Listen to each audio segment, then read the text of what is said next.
આપણે શ્વાસની કસરત શીખવાની છે. તો પ્રાણાયામ એટલે શ્વાસની કસરત.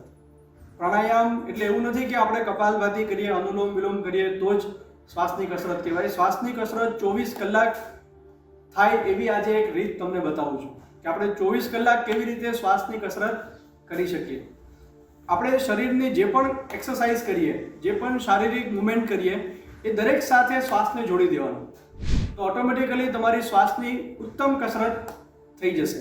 તો જેમ કે એક્ઝામ્પલ આપું છું કે જેમ કે આપણે ખાલી આ કાંડાને ઉપર નીચે કરવા છે, તો જ્યારે કાંડું ઉપર જાય ત્યારે શ્વાસ લેવાનો, જ્યારે નીચે આવે ત્યારે શ્વાસ છોડવાનો.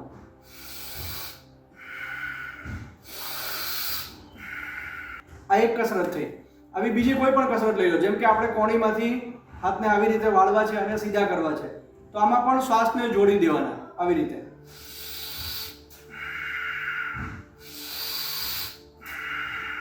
પછી ખાલી ખભાને ઊંચા નીચે કરવાના, તો શ્વાસ લેવાનો, શ્વાસ છોડવાનો.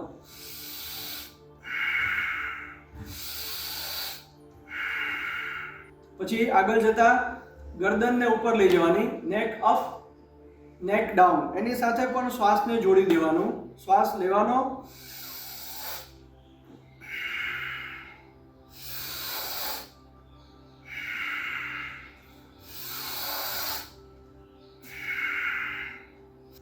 તો આવી રીતે દરેક કસરતને શ્વાસ સાથે જોડી દેવાની.